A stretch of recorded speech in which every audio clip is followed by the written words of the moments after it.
মিঠাইয়ের সুবাদে গোটা বাংলার নয়নের মণি হয়ে উঠেছে উচ্ছেবাবু অর্থাৎ আদ্রিত রায়। 1.5 বছর পর আবারও জি এর পর্দায় ফিরছেন তিনি। 22 দিনে 12 কেজি ওজন কমিয়েছেন। দিনে এক বেলা খাবার খাওয়া। ছোট পর্দার জন্য প্রস্তুত আদ্রিত রায়। মিঠাইয়ের পর এক ছবিতে অভিনয় করেছেন, এর মাঝে বিয়েও করেছেন। এবার মৃত্যুর বাড়ি নিয়ে হাজির হচ্ছেন তিনি বছর 1.5 পর। তবে এই 1.5 বছরে অনেক বদল এসেছে আদ্রিতের জীবনে। এখন তিনি আর সিঙ্গেল নন, তবে তার বঙ্গললনারা এখনো তার উপর ক্রাশ খাওয়া ভোলেননি। ফ্যানাদের জন্য শুটিং এর ফাঁকে সময় বের করতে ভোলেন না তিনি। তবে মিডিয়ার মুখোমুখি হতে বেশ অনীহা তার। আদ্রিত বলেন, আমি চাই পর্দায় আমার অভিনয়টাই বিচার্য বিষয় হয়ে উঠুক। তার বাইরে আমাকে নিয়ে কেউ যা খুশি বলতেই পারেন, আমার কিছু যায় আসে না। মিঠাইয়ের পরই বুঝে যাই আমার কাছ থেকে দর্শকের প্রত্যাশা বাড়বে। এই ধারাবাহিক আমাকে অনেক কিছুই দিয়েছে, তাই কি করব সেটা আমাকেও ভাবতে হয়েছে। সেই জন্য অন্য পথে না হেঁটে অভিনয়ে নিজের সবটা ঢেলে দিয়েছি। আপনাকে ফোনে পাওয়া যায় না কেন জিজ্ঞেস করাতে অভিনেতা বলেন, আমি একটু একা থাকতে পছন্দ করি। শুরু থেকেই অভিনয় আমার ভালো লাগা। অভিনয়ে আসার পর দেখলাম তার সঙ্গে অনেক কিছু জড়িয়ে রয়েছে। রিল তৈরি থেকে শুরু করে সাক্ষাৎকার দেওয়া থেকে শোয়ে নাচ গান করা, এই সব কিছু এগুলো করতে আমার খুব একটা ভালো লাগে না। ভালো লাগে অভিনয় করতে।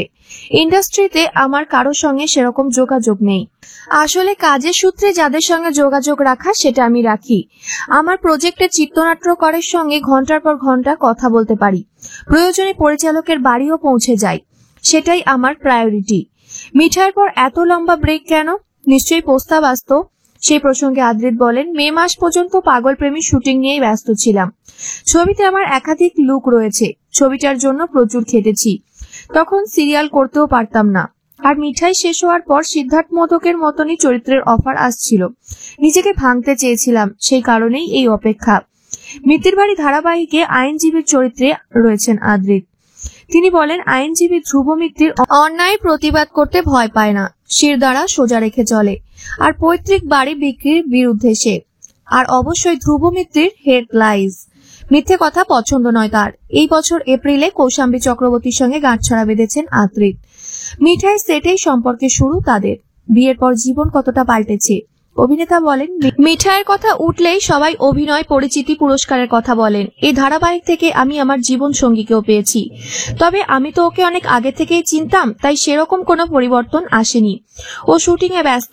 সপ্তাহের শেষে বিজ্ঞাপনে শুটিং এর চাপ থাকে। দুজনেই চেষ্টা করি একটা ছুটির দিন খুঁজে একটু নিজেদের মতো কাটাতে।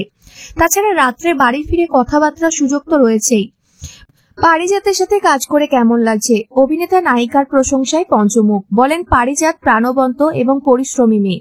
মাটিতে পা রেখে চলতে পছন্দ করে। আদ্রিতের বিশ্বাস, জোনাকি চরিত্র হিসেবে দর্শকের মন ছুঁয়ে যেতে সফল হবে সে।